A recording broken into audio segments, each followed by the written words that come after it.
Welcome back. Welcome back to everybody online. Welcome back to this new appointment, IULM FLOW.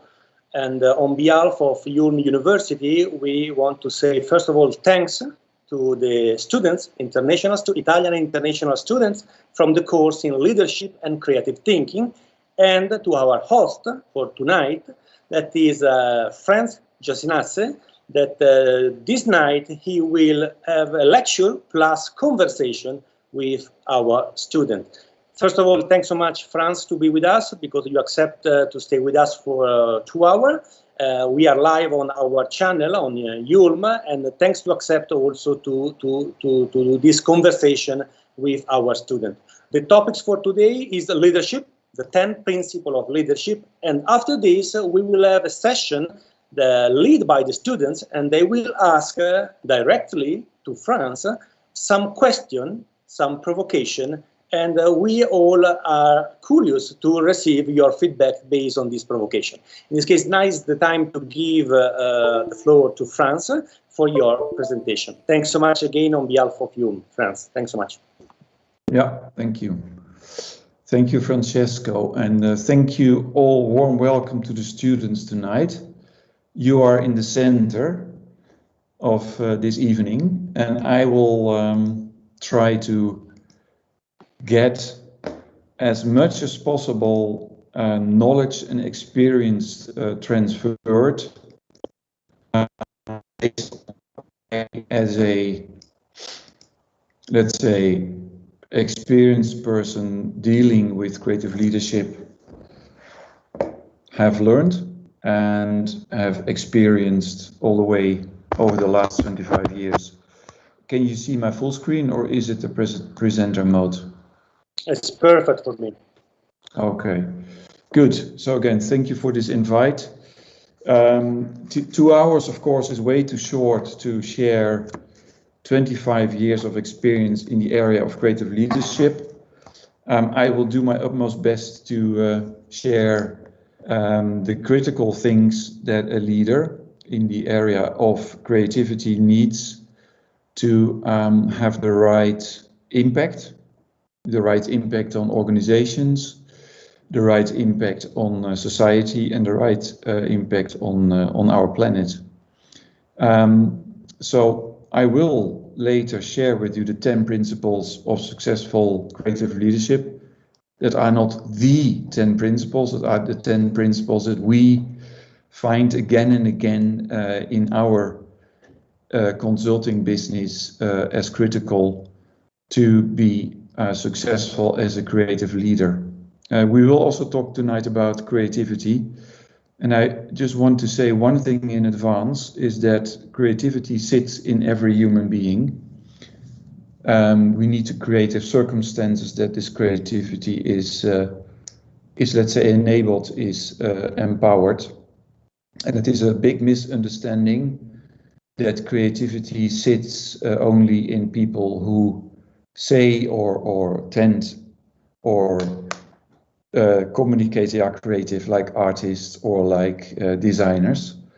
That's not true. I know very creative business people, and I also know a lot of non-creative designers. So just to say that in advance, that creativity is a characteristic of every human being. And education, of course, can do a lot to stimulate further creativity in you.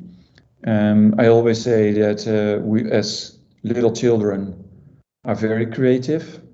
Daily we have to solve new situations that we have never been in. Also at schools, till let's say the age of 10, we are very stimulated around creativity. And then something happens with education that beats the creativity out of us. We like to sing, we like to draw. Oh, your drawing doesn't look nice, it's not according to any rules or whatever. And most creativity in education is beaten out of us, which is a pity, right? But we can get it back because it's deep inside of us.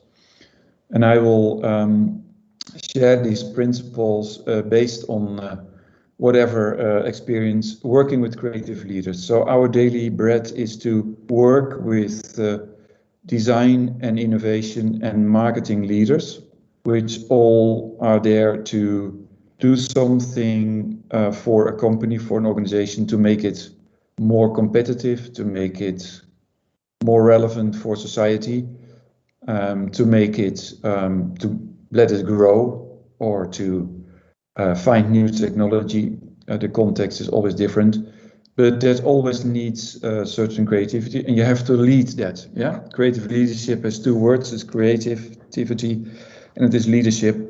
And leading creativity is not very easy, and I will come to those challenges later.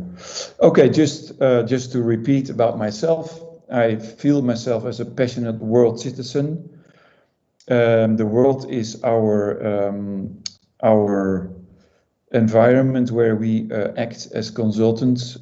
Before Corona, I used to travel 3 times a week in airplanes around the world. Now I have to say I enjoy it partly not to travel that intense anymore and be in Hamburg the last 12 months, but I also miss, of course, the social interaction. I miss the inspiration. Traveling is also very inspiring, and it widens up your perspective on the world. It gives you a good reflection on, let's say, the spoiled situation we are here in the Western world, and the high level of complaining we do compared to other areas in the world. But even within Europe, we have huge differences, right? I'm a carer of a family as well. You could say, how is that possible if he travels 3 times a week? You can challenge that back. But caring for a family is not about the time, it's about the quality. And taking that responsibility is something lovely and passionate for me. Level-headed intellectual, so yes, I consider myself, compared to the rest of society, as an intellectual. I try to read a lot, I try to learn a lot. You all, and just be aware of that you are that 5% of the population, and 95% looks at you and have expectations of what you do with it, intellectual. And stay level-headed, please. Don't make yourself, because of that, into a special person. Stay also true to yourself. Don't get arrogant. That's very important, I think, for me. I see myself as a critical optimist. I'm a very optimistic human being, but I'm also critical because optimism is not enough. We should drive that optimism, and that energy is more than ever today needed to solve, let's say, big global problems, challenges we have at the moment. And that optimism is needed also to see the change happening. Next to that, I'm an entrepreneur. I stem from a family of entrepreneurs. I don't know which generation back, but I think that sits in the fact that we were Portuguese Jews, which were sent out of Spain, out of Cordoba, and then the Spanish Catholic king threw out the Catholic, the Jews also from Portugal, and we were sent in little ships on the Atlantic Ocean and landed in Scotland and the Netherlands. And that is maybe something, a kind of entrepreneurship, survival sits in our blood, and that's something that we love. It's taking risks, it's living with uncertainty, which drives a lot in our family. I'm a sports fanatic, just as something that also is a big motivation for myself to not only stay healthy, but also find a kind of your boundaries all the time. And I try to be a sustainable human being. I saw some questions of the students going in that direction. it's very difficult to be a sustainable human being. So everybody finds its way, hopefully. It are little steps, and all the little steps hopefully result in a better world. So I try to do that as much as possible. Good. Professionally, there are 3 companies that I founded over the last 23 years. Park is our consultancy, Grow is our educational school around design leadership. Over the last 7 years, we have taught design leadership, and 1,000 students have graduated. These are all post-academic students who have do this in their professional time. And then we have our yearly workshop with design leaders around the world, 2 days, where we discuss some specific topics. I live in Hamburg, and half of the time I live in Sicily, near a beautiful time, Noto. I don't know who knows Noto. It's in the southeast. It's at the same height as Tunis, so a beautiful climate and beautiful people. This is something that is also important for me to get, let's say, out of the big city into the countryside of Sicily, get time to reflect and be kind of half a farmer with my piece of land, doing some olives, almond stuff. It's great. We have 3 locations, Hamburg, Santa Monica, and Boston. So we have 2 locations, West and East Coast in the US. We have 14 dedicated consultants, 7 nationalities, 21 years plus in business. What do? We work for large organizations. Our strategy has always been to work for number 1 and number 2 in the market, because those companies have to innovate and have to stay ahead of competition all the time. We do this in the business to consumer world, and also we do this in the business to business world. What do we do for those companies? We try to increase the impact of design and innovation on their business. We do this in a long-term relationship because it is always around the cultural change. And to change the culture of a company takes a lot of time. That's why I have a lot of gray hairs. It needs a lot of resilience and persistence to get management, let's say, convinced that the change is to the better. We have 4 areas. We call these culture, strategies, organization, and operations. And I will just share a few examples. Strategy. This is all about creating visions for companies. This is for Roche. It is a Swiss pharma company. 66 billion revenue, 28 billion profit, and all the profit goes directly back in developing new treatments for most cancer. That's where they are the world market leader. The development of any new treatment for cancer costs between $6 and $8 billion. So that means you need a good process for that, and we have helped Roche over the last 8 years to create a patient-driven innovation process. So this is really a company where you have 30,000 pharmacists that know everything about DNA, molecules, etc. So very inside out, but the patient is the one at the end who will take the treatment. And compliance is the biggest problem in the pharma world. So compliance means how many patients stick to your treatment and how many drop off. Yeah, and there's only this number is known in the world. There's only 15% compliance in the cancer treatments. So only 15% of all patients that take a cancer treatment comply to what they do, and 85% not. So to make that process better is in very big interest of a pharma company.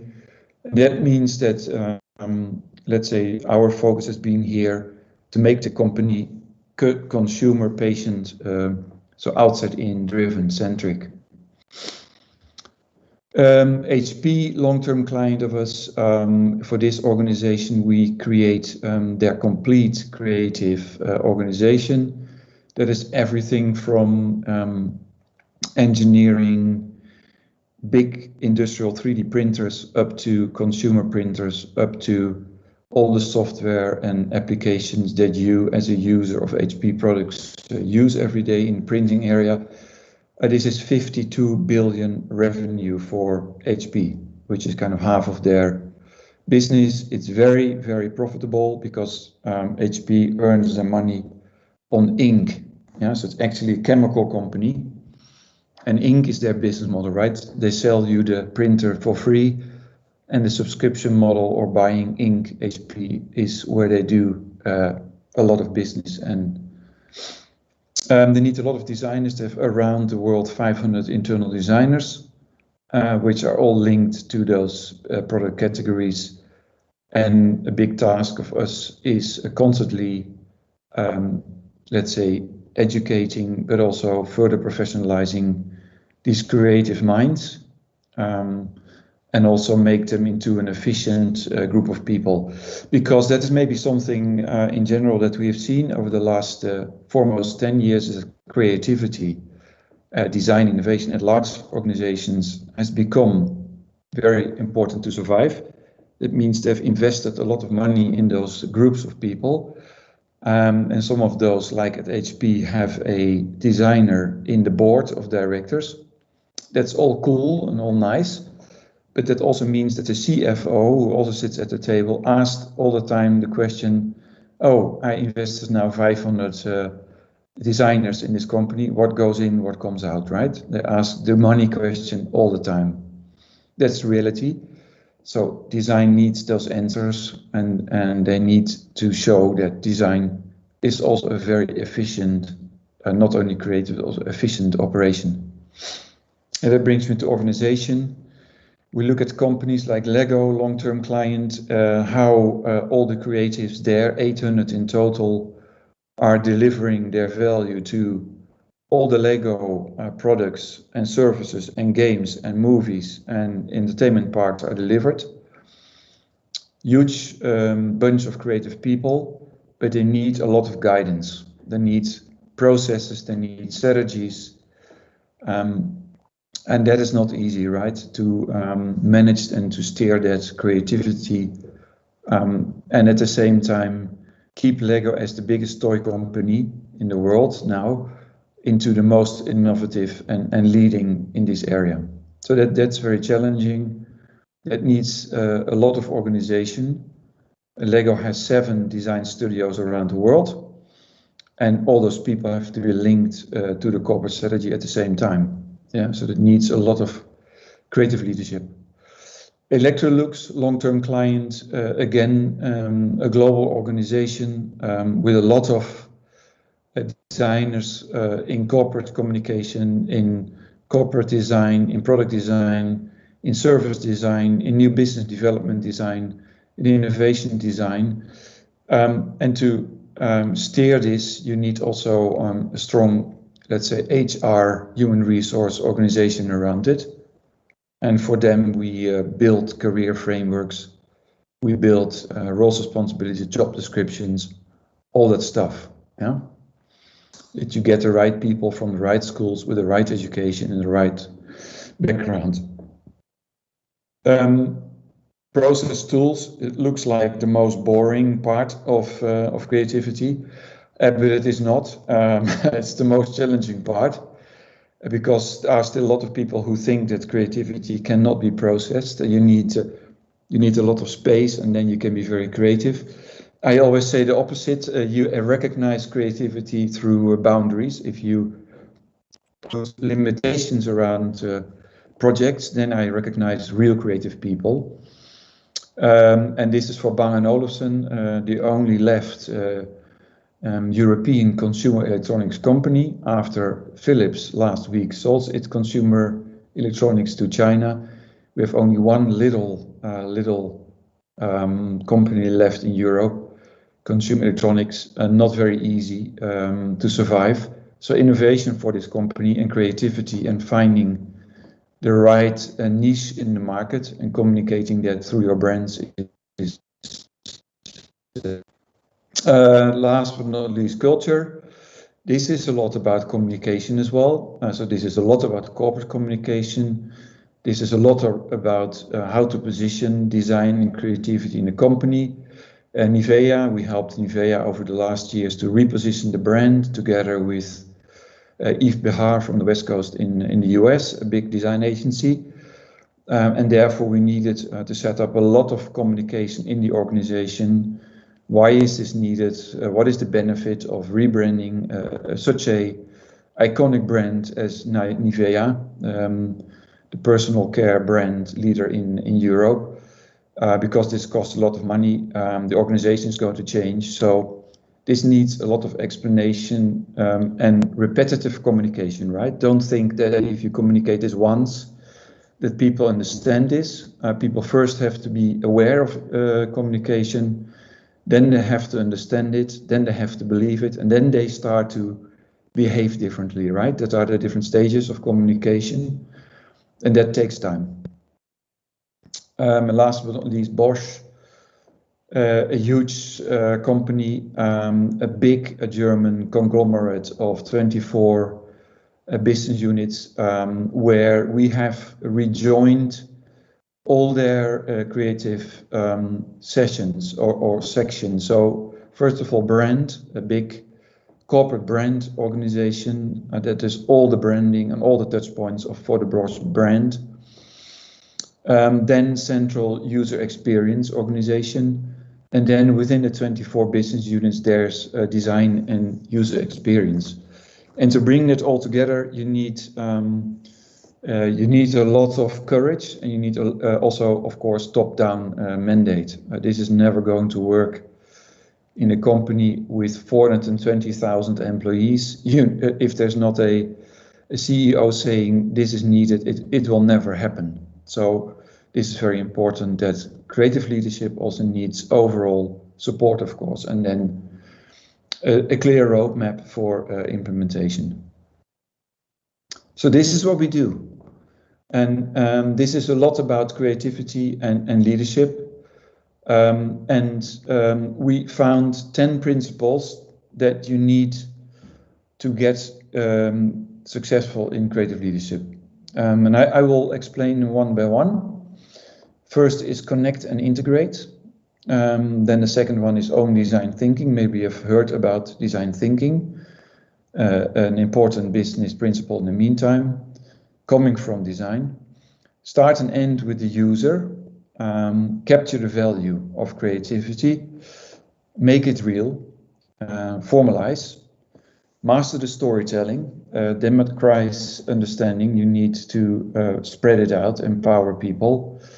Designers as business people, and emotional intelligence. I saw one of you asking questions about IQ. This is about EQ, and I will show a little bit more about it later. So, and for all of the 10 principles, I've chosen one of our clients that I think is best in this area.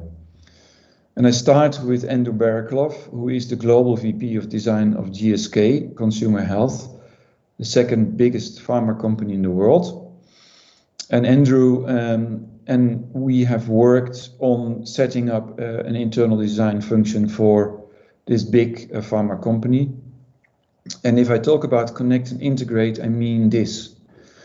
GSK has 20 global brands. Each brand does around 1 billion revenue, is sold in 150 countries, and connecting all the touch points, making a brand very consistent in its appearance in all these countries, and also executing that in a very efficient way, getting the creativity spread around the total consumer experience is something that we have been working on the last 8 years. And this is a huge operation, which includes strategy, it includes organization, it includes process tools, and it includes also having the right external creative partners that make all this stuff, right? That make the digital stuff, that make the packaging, that make the shopper material, etc., etc. And then the internal design function at GSK coordinating that. And Andrew Baraklov, as a leader of design, sitting in the board of GSK in the meantime, showing the organization what the impact is of a brand and a brand communication at all these touch points. Design thinking, something which is for us designers, I would say normal. It is bringing how the designer thinks into a bigger area of the business. How can designers have impact with design thinking around also the strategy, the long-term strategy of companies? How can we use the design process for that? André Enslin, he's the design director of Miele. You know, the German domestic appliance company in the let's say top segment. Design thinking being used to also get in new business areas where Miele was not before. In this case, in the professional area. So going from consumer products into professional products, big additional business for Miele since a few years. And the whole, let's say, creativity of moving the business from consumer to business has helped the company a lot of opening up, open-mindedness, and of course applying a lot of the principles from the consumer business as well. Humor-centric, client and a good friend of mine, also a former Delft student, founder of Bugaboo, Max Barenberg, a guy who did his final study project and designed a stroller, tried to sell that to let's say the establishment, and the establishment did not had any interest. It's a kind of the Dutch Dyson.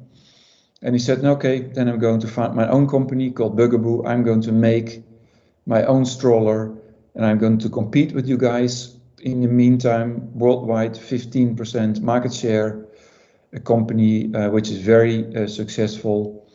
And actually his take was that former strollers looked very flowery, very female and very motherly.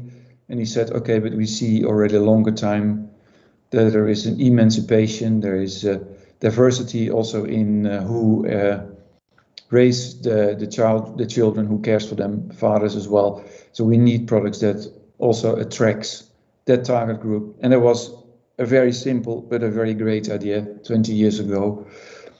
And we have helped him again to set up this department, but also we have helped him to get the company grow and get him away from design, which was a very painful process for him as a creative.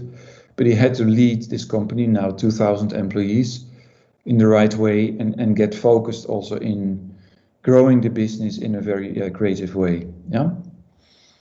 Capture the value. This is very important. Any creativity, any creative, let's say any creation in an organization is good, but you have to be clear what is the value for the company. Creativity will help companies, but you also have to prove the value, right? You have to measure the impact.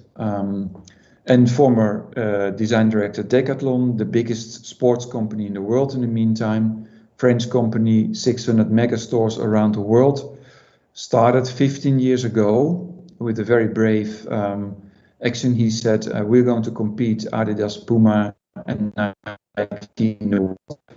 And we are going to design our own products. Decathlon was till that moment a retailer. And he said, no, we're not going to sell branded products anymore. We're going to sell our own products. And we're going to build an internal creative function that is going to design and develop and innovate on sports products.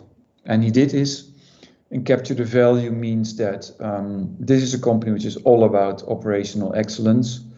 So he had to convince the top management that being creative and helping the company grow, there's a direct relationship. And all of the people working at Decathlon get very much incentivized by success of what they create.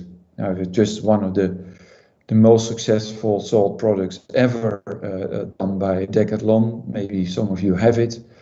It's even used now in the Corona times Yeah, a very successful company selling now around 2,000 different sports products, and every person in the design team knows at any time the success of their innovations and their launched products. So you can exactly trace the success, but also how you can improve further your products in the marketplace. You have your monthly measurement, and there's a strong metrics related to the business success and creativity here. Making it real, Adriaan van Hooijdonk, a guy I studied with in Delft, now the global head of BMW. Making it real means constantly show to the business people what your 1,500 designers at BMW do, and also how new technology spurs the new brand language and communicate it to the consumers. The new BMW i4, the new electrical sedan of BMW just launched to the marketplace last week. A car which is part of a big initiative within BMW, the Project I, to change the company from a petrol-driven company to an electrical company, for which they take in total 20 years, which needs a lot of communication around the brand and the brand values and how you change that also into the visual brand language of BMW. And how do you convince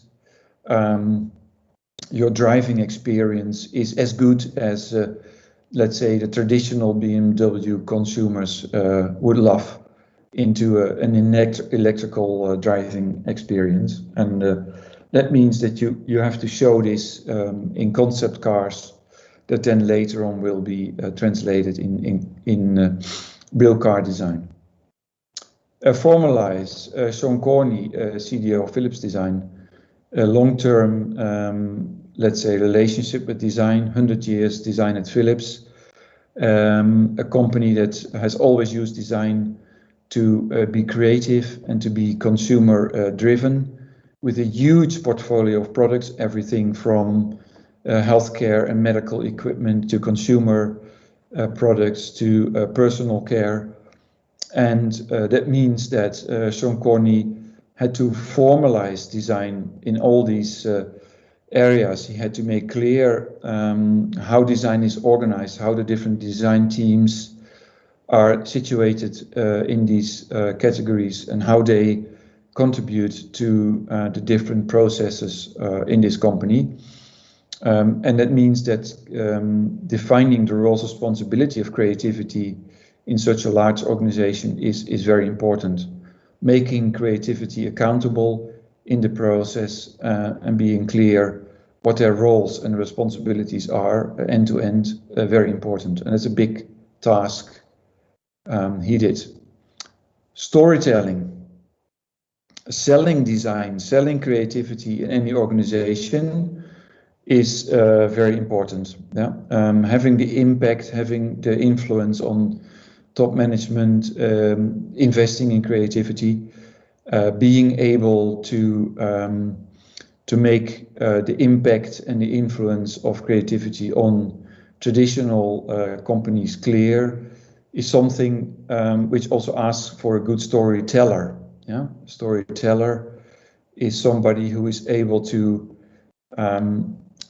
influence the mindset of people, to use also outside stories that you can bring in organizations that inspire people to change behavior. And Mauro Pacini does that in a great way. Yeah? You can challenge the brand Pepsi, you can challenge what they do. We can talk a whole evening about what sugar does to our health. It's not good. I know that, but at least he's a guy who tries to also change the company, the direction of the company, to become a more sustainable company. That's a very slow, it's a big oil tanker, and he tries to steer the direction a little bit, right? And therefore he needs to do a lot of storytelling. Democratize understanding. This is always important, whatever you do in an organization. If you want to put forward creativity, you need to empower people. You need to make them understand what design is, what creativity is, and how they can become part of that. You will never succeed in doing this in a black box situation. Yeah, if you are trying to bring design into an environment like this, where they are the world market leader, it's also about functionality, it's about safety, it's about regulation. So the combination of creativity with other functions is super, super important. And this will never happen if you do not democratize design. Yeah. So make that part of the mindset of others. Design is business. Nina Ulrich Gudum, the VP of Design of Lego, as I said, one of the 2 board members for design. You need to understand really the business, and also business modeling. You need to be able as creative to also start incubators in the company. You need to be able to let the management take more risk and know the business model behind that risk. For example, for Lego Education, which he did a few years ago, now a very successful part of the Lego group, applying Lego philosophy in education around the world to make mathematics, to make geography, to make language learning much more accessible for children, and combine it with creativity, at which the learning becomes much more fun and much more intuitive process. And last but not least, emotional intelligence. Yeah, a very, very important part for every leader. Of course, it's about the ability to self-reflect, to be self-aware, to be very empathic, to understand the emotions of others, to have a high motivation, self-motivation, and also to have a big, let's say, to put yourself not in the center of the world. Yeah, so it comes back to being this level-headed person. This is about being modest. This is about putting the bigger organization in the center, and not you as a leader. Yeah, a great example of that is Han Hendricks. He started as a designer. He's now CTO of the biggest Chinese car supplier in the world, and they make car interiors. He is a guy who steers a big group of engineers and designers in making these now autonomous driving cars and all these future studies around how people will behave in mobility.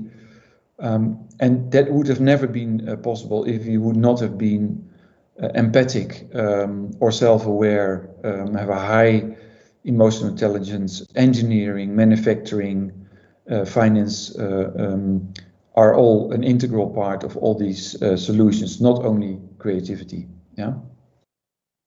So just to repeat, connect and integrate, own design thinking, start and end with the user, capture the value, make it real, formalize it, master the storytelling, democratize understanding, designers as business people, and emotional intelligence.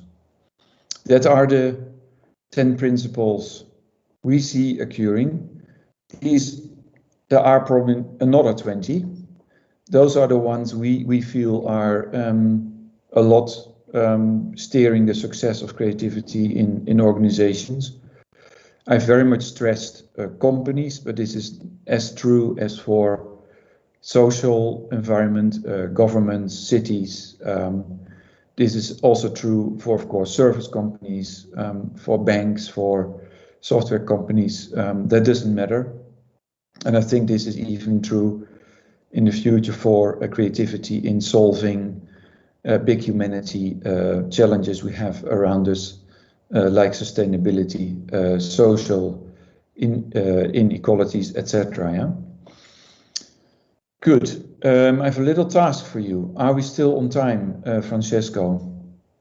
Thanks so much, Franz. I think this time is always a problem because the times sometimes didn't give us times, and we have no times. That's why, if you agree, I think that after your lecture, we can pass immediately to the second arena, because our student they prepare some questions, some idea, and if we start now, I think that we have enough time also at the end of the arena to recover some Q&A based on your lecture. Okay. Cool. Then we go to the 14 questions, and I try to capture them. Okay, but thanks so much to anticipate the question, but can you please stop your screen, because I will present, because our students, they spend more or less 1 month to think about this activity, and let me only give a framework for the people that they don't know what we are doing.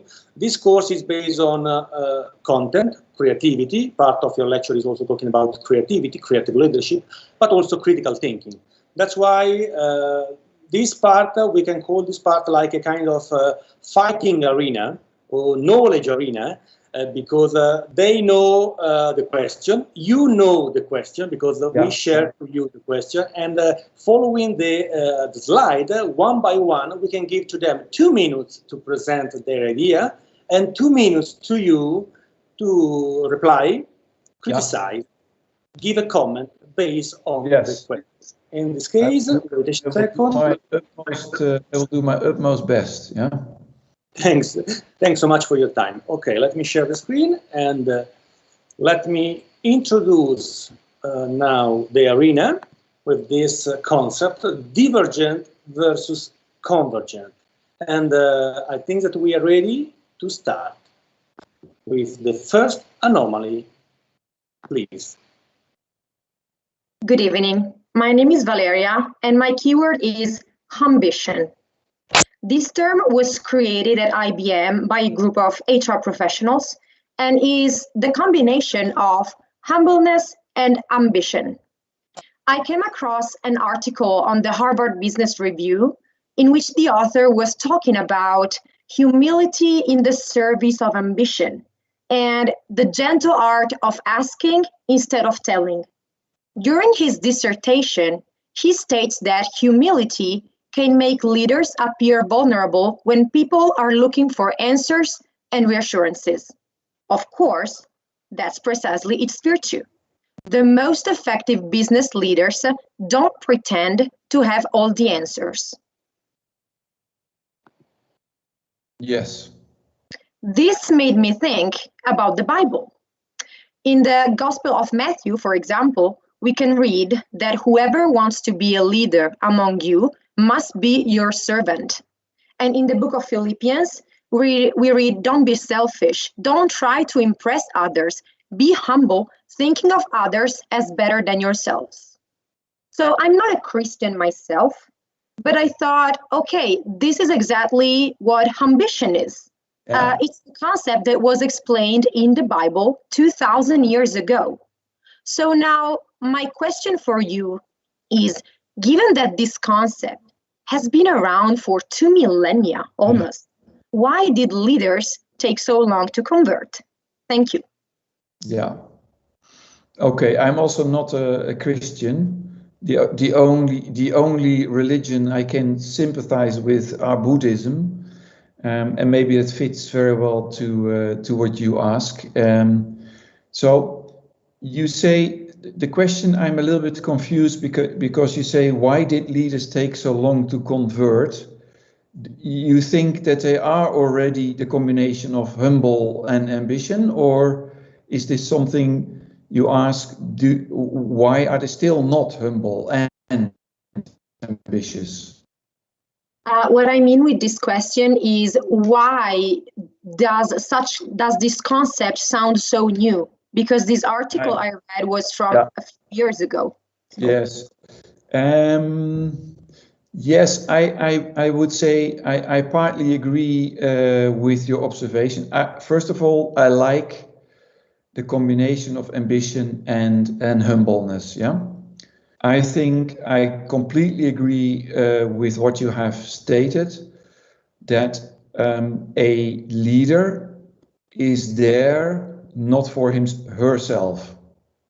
Yeah, a leader should be there to get certain objectives and goals achieved, and the leader can, that's my experience, cannot achieve those goals and objectives if he or she has made those goals and objectives for or him or herself. That will fail.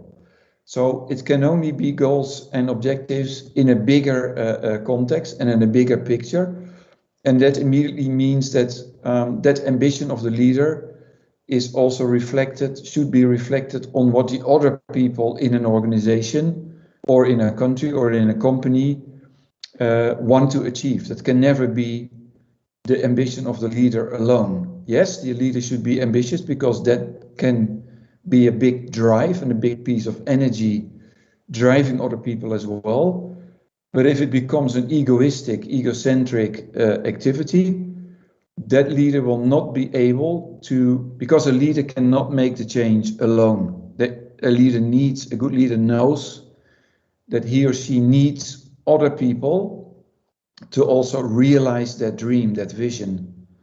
So, and if that person is not humble and not empathic and does not empower that to others, it will not succeed. Why are those people still around, right?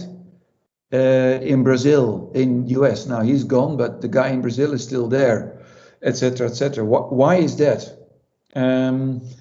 That's a good question. I think that now is time, is my part in this fighting arena to be the referee. That's why I need to be in balancing 2 minutes for students and 2 minutes for you, Franz. Now is the time to continue to the second question in order to continue.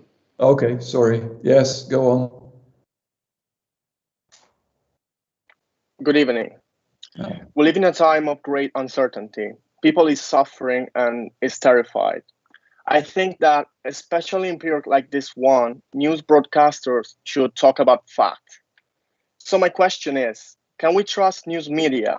Can we expect reliable news from sources that survive on clicks?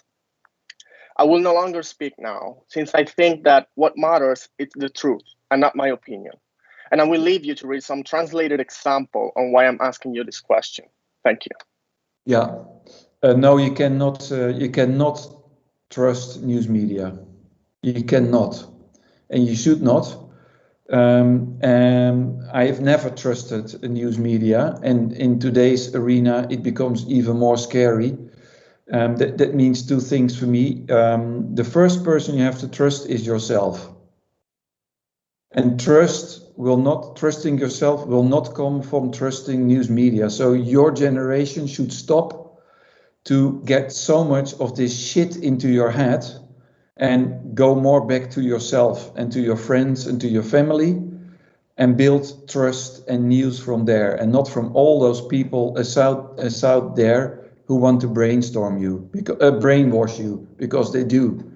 And that's for me a very scareful to see, is that younger generations are so much in this fake environment. That shows me there is not enough self-confidence. So please become more self-confident and create also your own truth and your own opinion about what's happening in the world.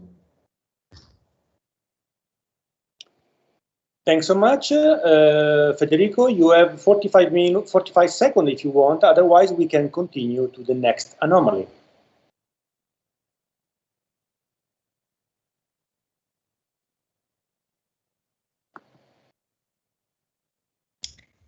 Okay, so since the 18th century, our world is mainly run by a liberal worldview, which assumed free will as its main philosophical preconception, and so as the ultimate authority in both economical and political fields. So, for example, voters know their best and the clients are always right.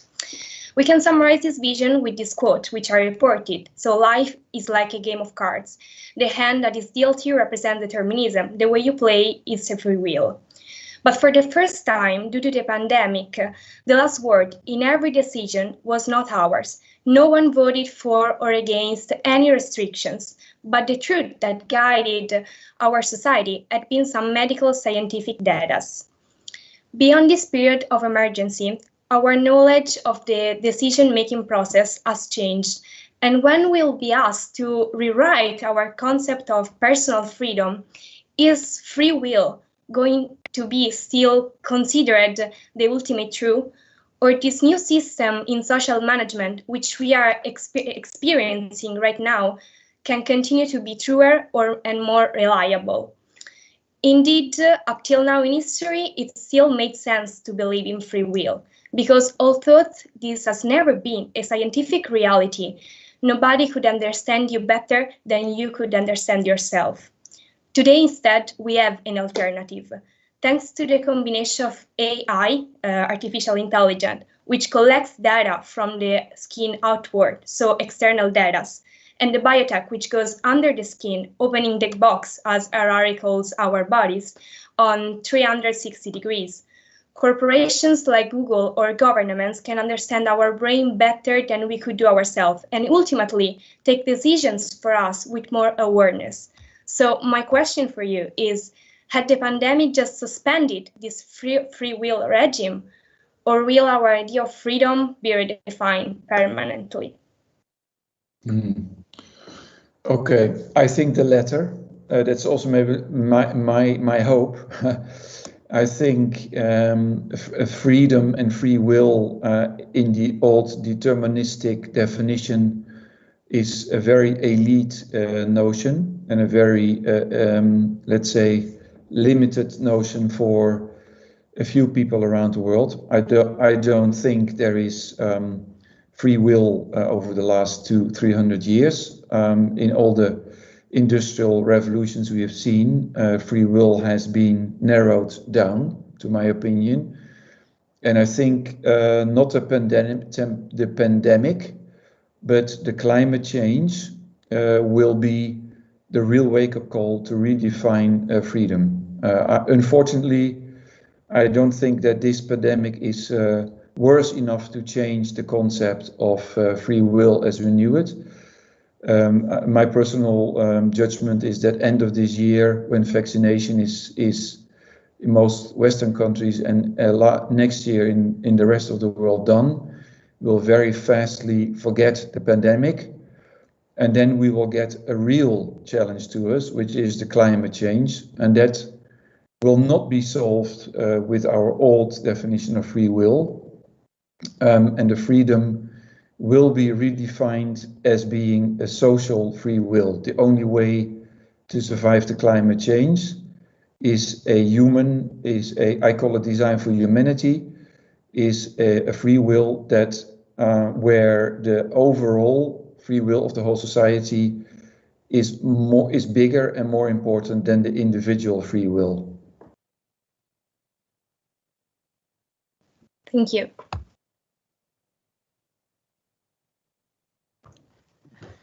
Biases are mental preconcepts that are developed throughout our life and have an impact on our decision-making as well as judgmental process, not only concerning what we buy, but also the way we approach situations as well as people. With new media, and by new media I mean social media, news media, as well as new technologies, these biases have multiplied so much that they're even harder to detect. They are now digital and also algorithmic.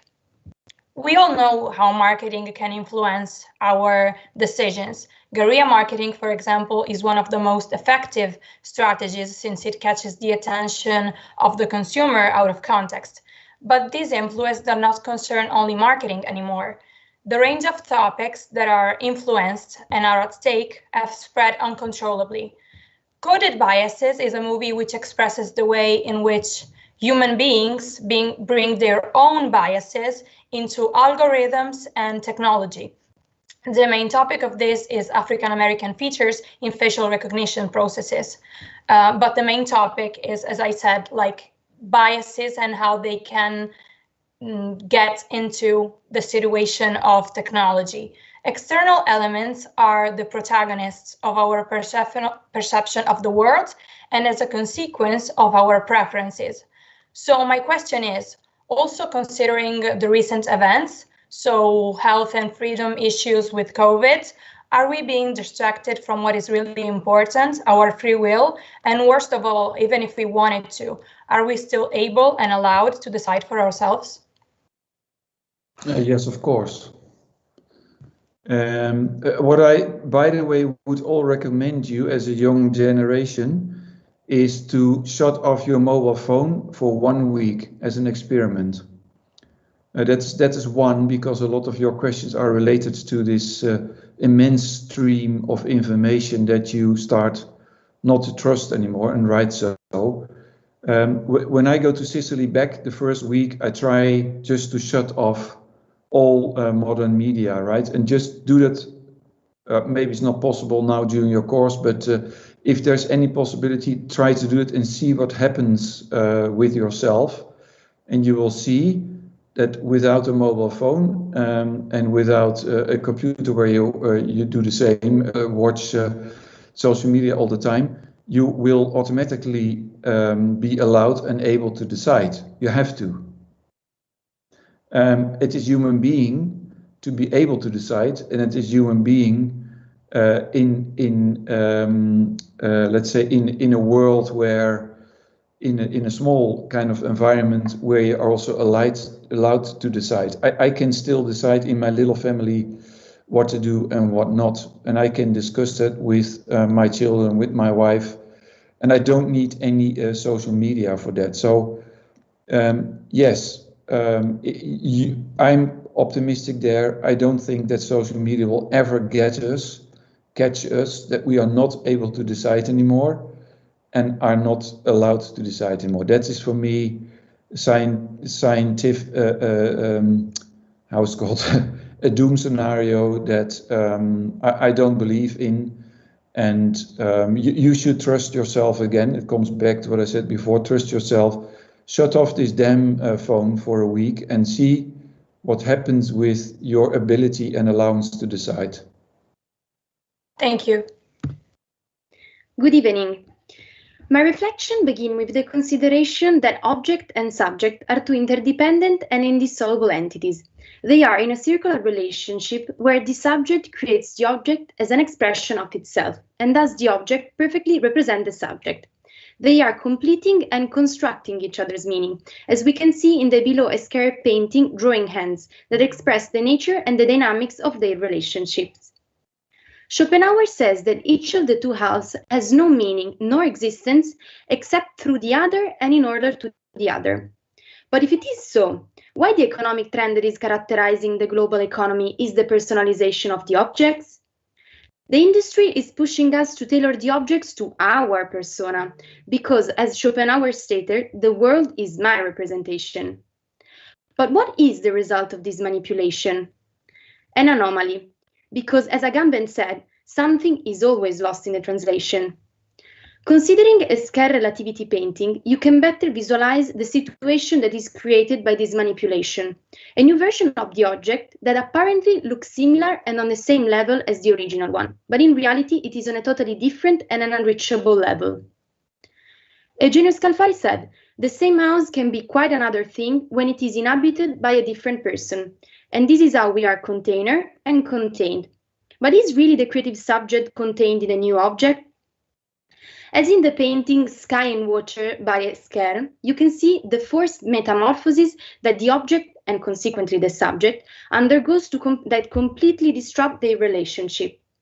So therefore my question is, in an industry that encourages the personalization of everything, what remains of the creative leader who conceived the idea, and who is to blame for the problems created by the personalization? Thank you. Okay.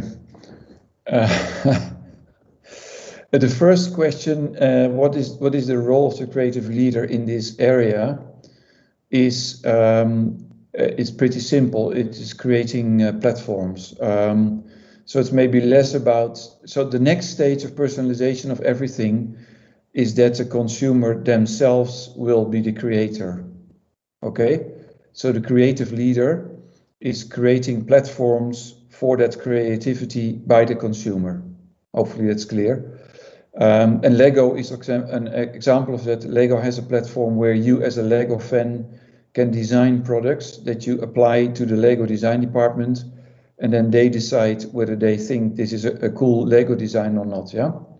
And then who's to blame? The blame for the problems created by, I do not really know what problems there are created by personalization, but I think if the personalization is not the right one, it's not the creative leader who is to blame for the problem, but the consumer.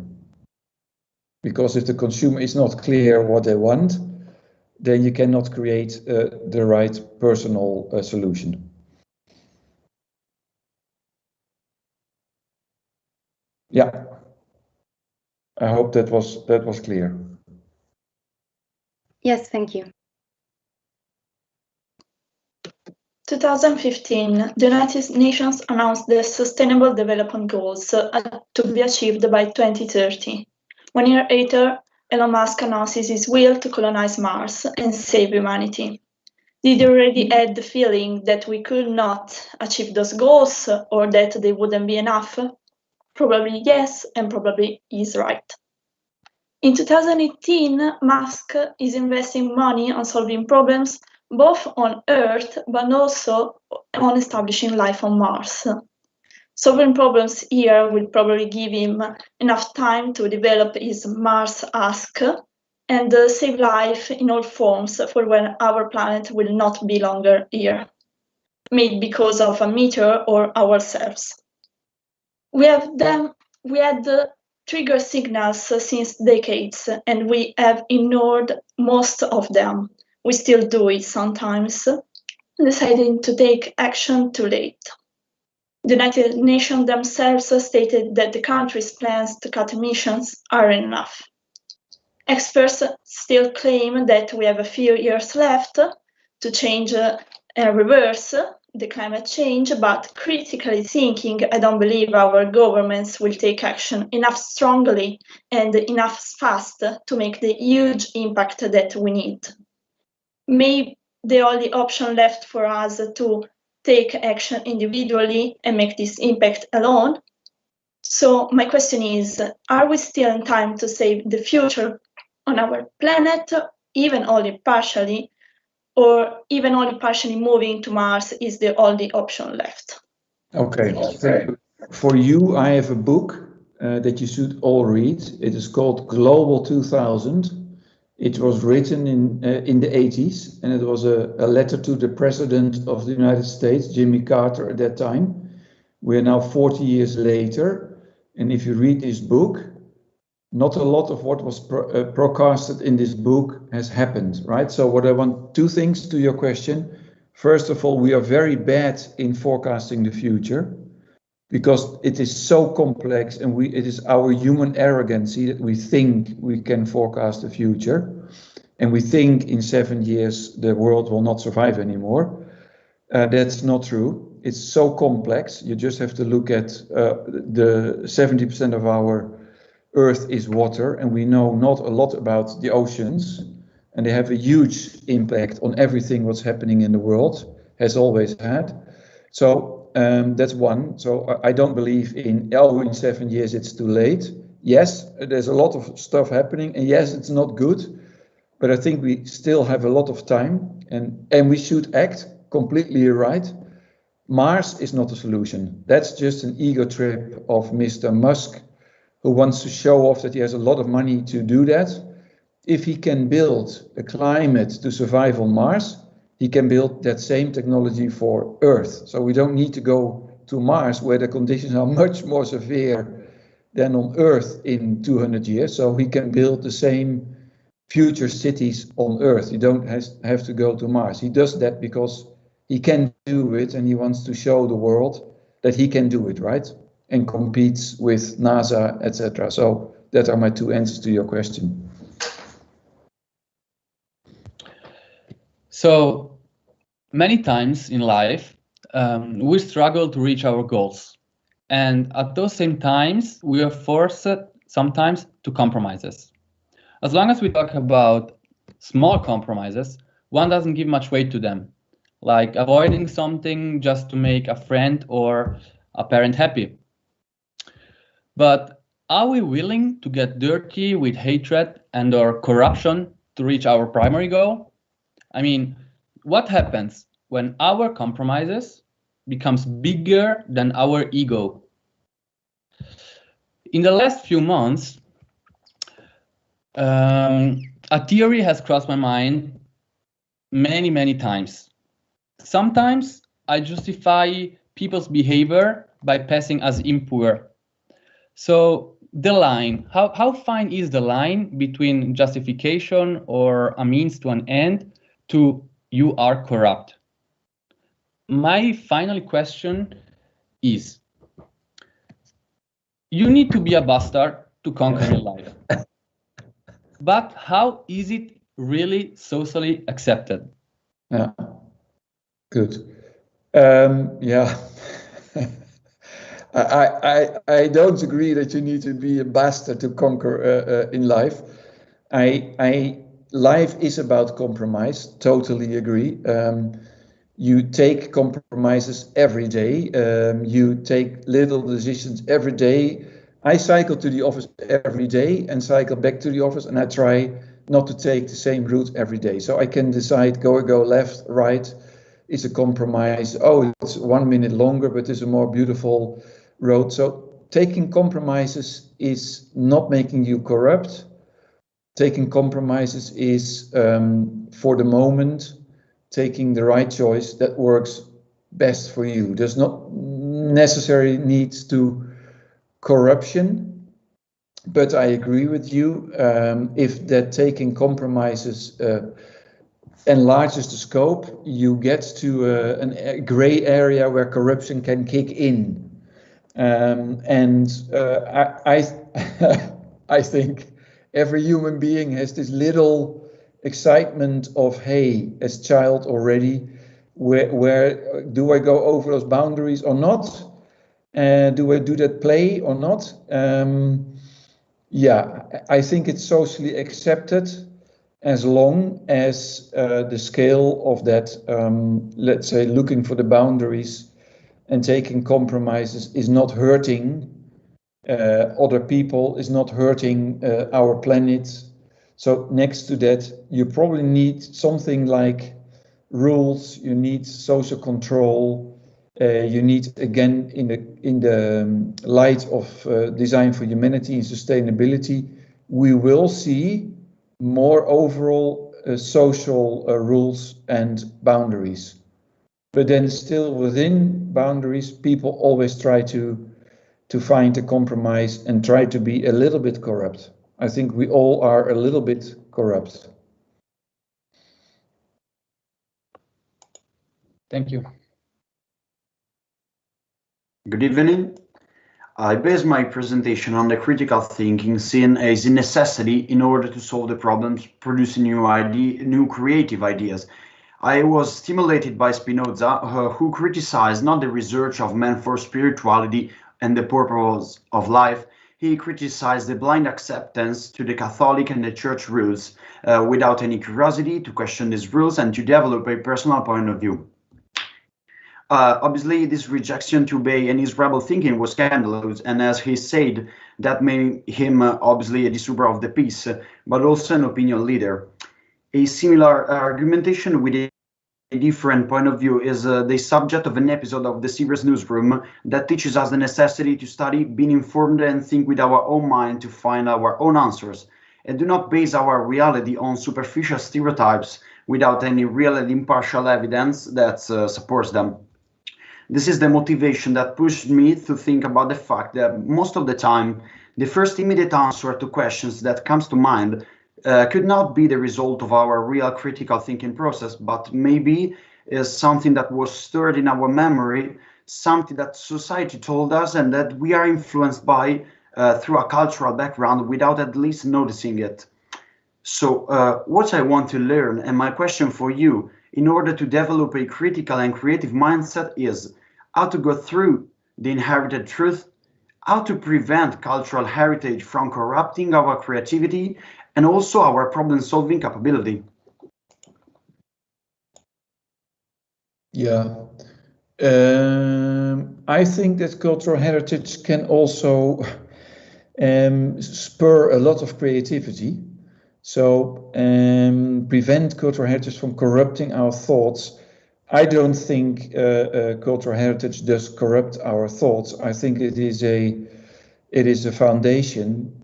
Does not mean that that foundation is the truth for the next 1,000 years. It's an evolving mindset.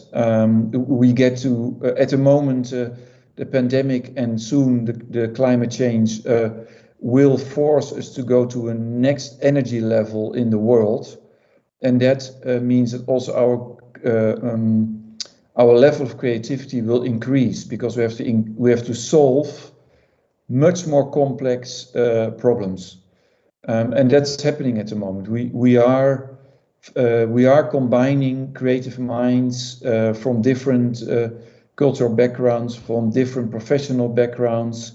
So I'm pretty optimistic there that over time we will be able to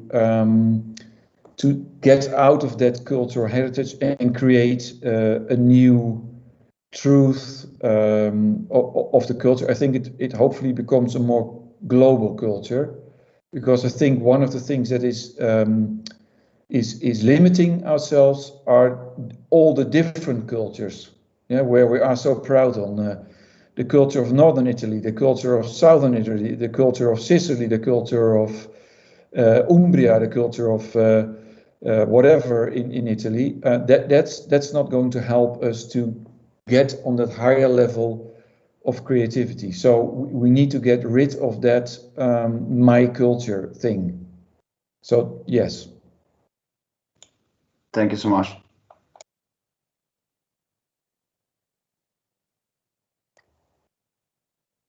Hello, in my presentation, I'd like to talk about society, and here I mentioned society as a lie. Of course, I mean it in an innocent way, but I think I'm saying this because many times there is no awareness on what, on maybe people can be victim of society without awareness.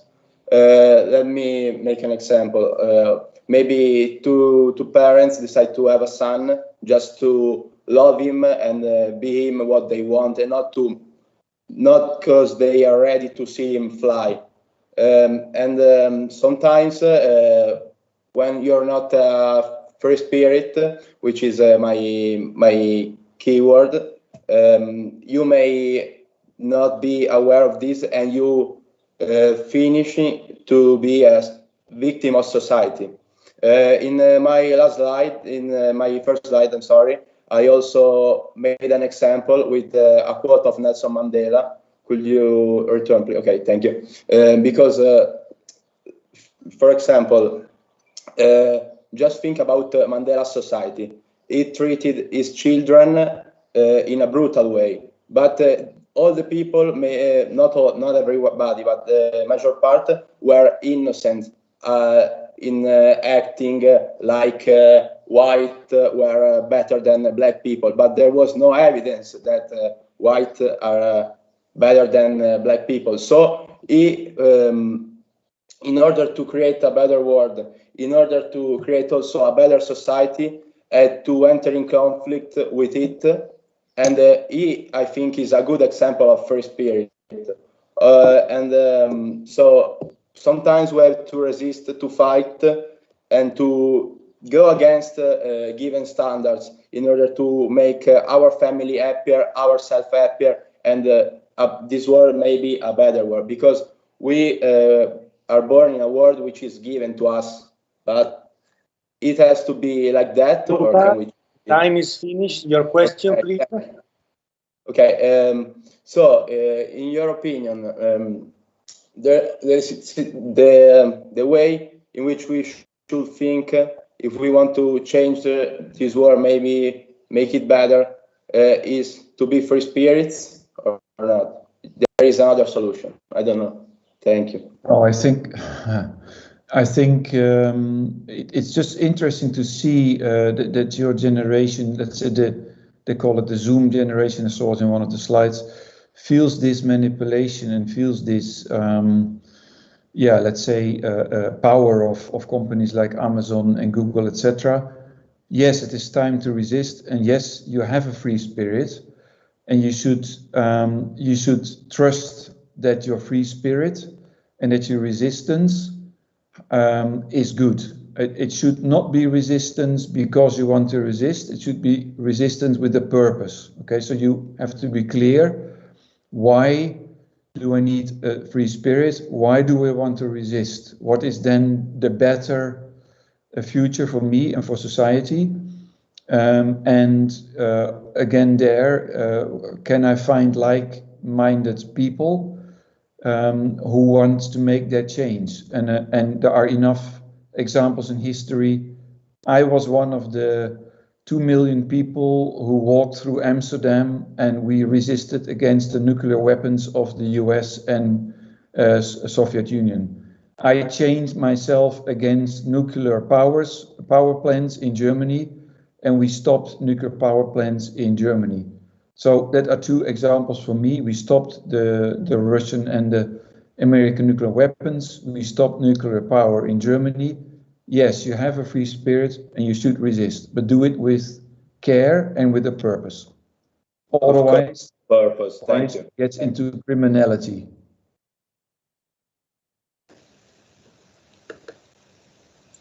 Okay, so throughout the years, women have been used to show the world what their position was, not by just only creating stereotypes, but even to like destroying their value and importance they have in the world.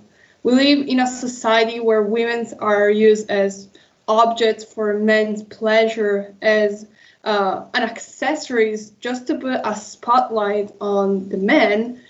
And so my question is, when is change going to happen? And with change, I mean, when women will be seen as valuable enough and good enough to live in this world, and what can be the cause for this change? Okay, now I think the change is already happening, and I think since women have one of the key moments has been that women, at least in Europe, got voting rights. Switzerland is the last country in the world. Only in the 70s in Switzerland women got voting rights. Scary, but in some of their cantons. So change is absolutely happening. Women are, yes, still objects for men's pleasure, but I see a big change in the world. I see a big change in companies, in leadership of companies. I see a big change in creative leadership, and not only in artists and actors, etc. I am optimistic there. If I look at my 3 daughters, they are the change, not only because we educate them to be the change, but also they want to be the change, and the opportunity is there. Because I think there are, not all, but there are enough men now who do not want to have this picture of women as an object, and there are also enough regulations and also enough, let's say, other movements, and the cause is, I think, that men start to accept that they are not the overruling species. My uncle was the trainer of the Dutch women volleyball team, and as a little boy, he told me women are much better sporters than men. And by the way, they can bear pain and suffer much better than men. And that impressed me so much already at that time as a little boy. And we know it's true. There are enough facts also that prove that. So be courage, be the change, don't be afraid. It is happening. I see it everywhere around me. Thank you. Hi, I'm Mugne. My question starts from a reasoning on how life is made of systems that auto-produce themselves. And I think this capability of improving and transforming themselves, ourselves, is mostly thanks to the power of interactions.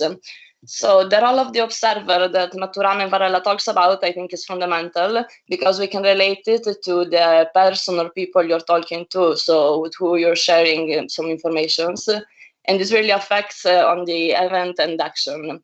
And because of that, you have to be incredibly good in seeing into someone, into really observing them, to have the power to know how to talk to them, how to really share information. In order to that, I wonder how important is to have achieved some interpersonal skills and dedicate your life in a smart way to, to really share something with people, as well as having fed your desire of knowledge. That's my question. Yeah, it is super important. It is. I work now 12 months sitting behind a screen. And I said before, I traveled a lot before that. So sitting behind the screen all the time and looking at you at the other side of the screen is terrible. Yes, it works and it is productive, it is efficient, and yes, we get work done. But those moments out of the office, going on a dinner with my clients, going with my employees, drinking a coffee, making a little sandwich, or even meeting at the copy machine, all those things. Without that, I think we will get very, very cold companies, and out of the office is as important than education and knowledge. That's where also a lot of the magic in creativity and exchange happens. So without that, it will not work. Okay, thank you so much.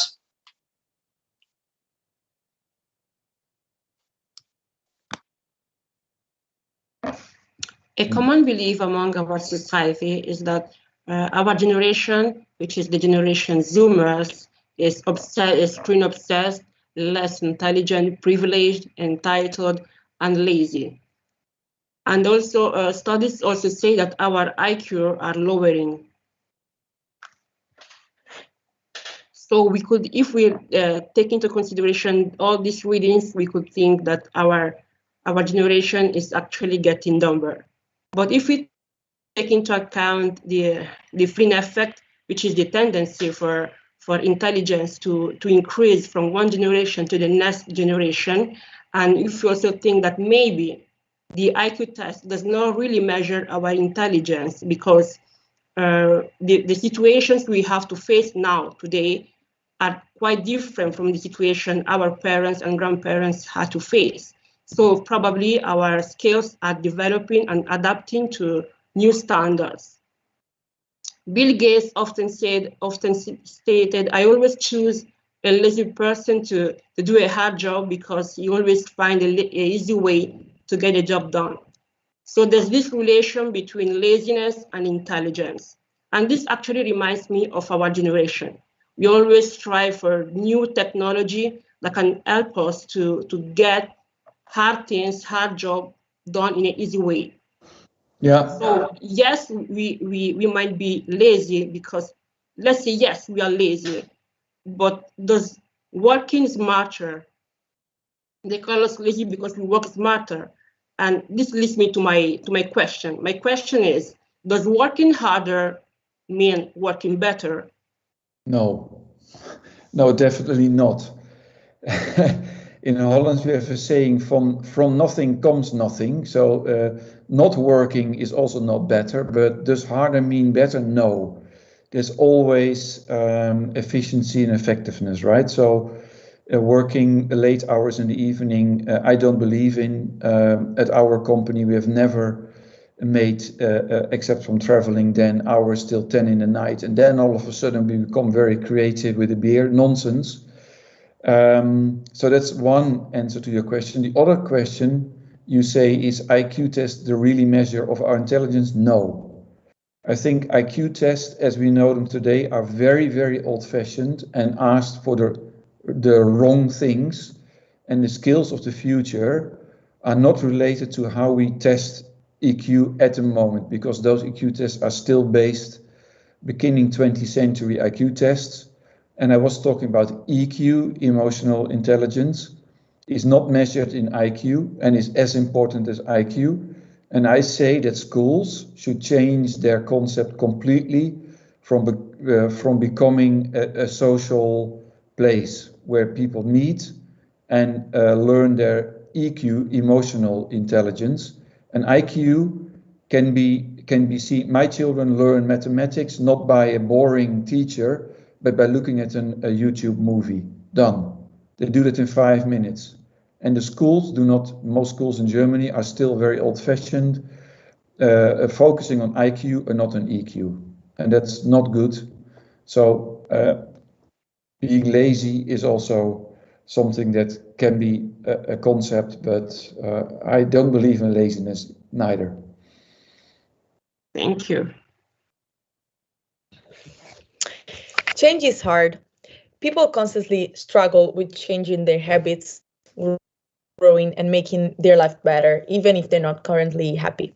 Take, for example, the norm of life. The norm is where you go to work or school, spend around 8 hours there, go back home and repeat the process the next day. Also, men and women in almost all global cultures have a prefigured pathway to follow. Both have standards and expectation to satisfy to be considered valuable. Who set those rules? Who define what is normal? Can we overcome the sociological and cultural lock-in we are stuck with? It's important to take into consideration the fear factor. No one likes to be vulnerable, and sometimes independence can make people feel that way.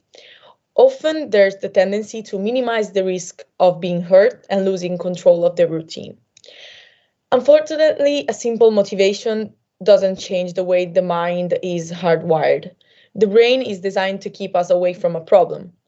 If not even motivation makes us do significant changes, how can we expect to improve our condition? I inserted the image that say, only that fish go with the flow, because I believe that it's almost a crime to persevere in something that makes us uncomfortable. In my opinion, all it takes is courage, the courage to lose all the certainties and explore new possibilities. And nothing, in my opinion, is worse than keeping struggling without trying to change the current state of things. So my question is, why changing your life is so hard, even if happiness is not yet reached? Okay. So I think the main problem of changing your life is so hard is letting loose. Change is strongly connected to letting loose, and we are not strong in letting loose because we are afraid of what comes next. So that's why changing your life is so hard, and we rather stick into our comfort zone than letting loose something. And then my life experience is that if you let loose something better will come and will create a lot of new space for new opportunities. But you yourself is the only one who avoids of not doing that. It's not society, it are not your friends, it's not the media. You have to take the decision to change. And only you can make that decision. And don't rationalize your decision not to change, because that's not going to work and that will not lead to change. Thank you. Good evening. I'm going to start with a question. Are you a dog? Now, before you answer, let me tell you this. When we ask a dog to sit, it does so because it trusts us and it's taught to do so. No active thinking is involved, which is normal since it's a dog. However, as humans, we have the capability to think critically, to think actively, and to challenge authority. Yet, according to Daniel Kahneman, we often tend to use our system 1 instead of our system 2. We like to take shortcuts and try to get to our solutions as fast as possible. Hence, we went from busy to empty, from free to confined, from alive to almost non-existent, because the government, an institution that we trust, told us to do so. This is the concept of cognitive ease. We tend to stop critically thinking when in the company of experts and people we trust. So just like a dog, we sit. So I'll ask you again, are you a dog? Because I, Pauline van der Linde, am a dog. Now, that's a funny question. You always know that game, if people ask you, what animal do you like to be? Then my answer has always been a dog. I love dogs. I have 2 dogs, so I am a kind of a dog. But in the context of your question, no, I'm not a dog. And again, what this whole pandemic is about, guys, is we have to look behind the pandemic. The government and also the behavior of people is focusing on the symptoms of the pandemic. But we have to ask ourselves, why is this pandemic happening? Why, what has caused this pandemic? And what will happen if we stay a dog? Then the next pandemic will come, and it will come in the next 2-3 years, because we had since Spanish flu around 12 heavy pandemics, because indeed most people just forget. Yeah? So the memory of people is very short, and they go back to being a dog. But you should learn from this situation. And there is a saying in Japan, and it says the only thing that people learn from history is that we don't learn from history, right? So we should change that. And we should also have dogs and love them, but we as human beings should definitely not be a dog. Think critical and look behind the things. If we don't do that, then we just behave like a sheep and like dog, and that's not going to make the change. Okay, thank you. Thanks so much to everybody, because we conclude this session with question and provocation. We call this fighting arena. I think that we have 10 minutes because we need to conclude before 8 p.m. And Franz, first of all, thanks so much again, because we accept the risk, not only for your lecture and presentation with some case studies, ideas, suggestions, but also you accept the risk to negotiate your idea with our student, and this is really important. And also thanks to the students, because without you, without your passion, because I really enjoy this activity, and I hope that the rest of the people, they will understand that leadership and creative thinking is also not only resolving problem, but also making the correct question. In this case, today we talk about leadership, critical and creative thinking, and in order to conclude, again, Franz, I don't know, do you want to do the exercise? So probably you can send the exercise to the students, because we have only less than 10 minutes. No, I don't give you the exercise now. What I want you to do, and maybe the next week, is pick one of the 10 success factors of which you think, as a future leader, you need to make, where is the biggest gap between who you are now and what you need to create as a skill or as an ability to become a creative leader. Yeah, is that emotional intelligence? Is that master the storytelling? Is that making it real? You know yourself the best, so look at those 10 and pick the one where you think, oh my God, there I really have to work hard on myself. Yeah, that's one. And the last thing I want to say about creative leadership is that creative leaders will make a big shift in the next, now I'm going to forecast, should not do that, in the next period, let's say the next 5 to 10 years, there will be a big shift of creative leadership from problem solving to problem owning. Yeah. Creative leaders have a responsibility. All human beings have a responsibility for what's happening in the world, also creative leaders. And creative leaders should stop solving problems that they don't think are necessary to solve anymore. So it's changing from problem solving to problem owning. What problems in the world do I, as a creative leader, want to solve, and to which problems am I just going to say, no, we don't need a solution for that? There will be a big shift in creative leadership. Thanks so much, Franz. And it's clear your task. I think that we can do it, and we can also send to you the list of the question, the principle that you decide. I think that, first of all, let me say thanks to the International Office, to to the Digital Communication Office, because this program, the IULM FLOW, is possible also thanks to the people that work behind.